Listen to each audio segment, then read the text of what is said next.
Bugünkü xəstəmiz 12 yaşında, növbətli egzostozla olan xəstəmizdir. Amma çox sayılı egzostozdur. Bədənin hər yerində aşağı tərəfləri var. Özdə ən pis, ən təhlükəli yerlərdədir. Biri gördüyünüz kimi bu nahiyədədir, dizin üstü. İç tərəfindən başlayır və düz arxasına qədər gedir.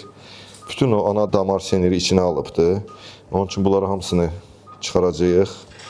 Təxminən çox başlıdır. Yaranma şansı daha çoxdur. Bundan başqa iç tərəflərdə, burada da bir dəfə əməliyyat olubdur. Təzədən yaranıbdır. Digər tərəfdə də, iç tərəfdə var. İnci sümüyün arxalarında böyük həcmli, həm bu tərəfdə, həm bu tərəfdə var. Yəni bunlar etap-etap əməliyyat olacaqdır. İndi başlayırıq ən mürəkkəbindən. Damar sinirə yaxın olan və bu tərəfdəki, hətta damarın artıq içine almaq üzrədir. Egzostozlar geniş əsaslıdır. Bunların yenidən yaranma faizi daha çoxdur digərlərinə nisbətən. Egzostozun xırda-xırda başlarıdır. Eyni şey görürsünüz, burada da var, iç tərəfdə də var, kök tərəfdə də var, yəni çox sayılıdır. Bu da öndən arxaya, bu yan tərəfidir, iç tərəfidir. Gördüyünüz kimi sümük nə dərə dəyişibdir.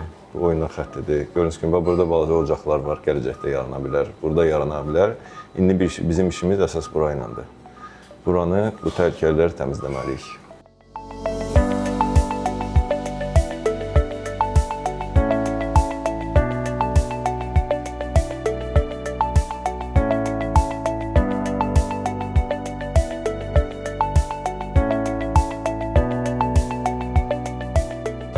Əməliyyat bitdi, şükür Allaha bir damar zədələnməsi yoxdur. Amma bunlar olduqca çətin əməliyyatlardır. Niyə çətindir? Bölgələrə tam damar sinirə yaxındır. İkincisi, burada normal anatomiya olmur. Sümük sağa, sola böyüyərək, törəmə böyüyərək arter, sinir, vena hamısının yerini dəyişdirir. Onun üçün çox diqqətli disseksiya, təcrübə və səbir, ancaq bir də şans təbii ki, imkan verir ki, bu əməliyyatlar uğurla nəticələnsin.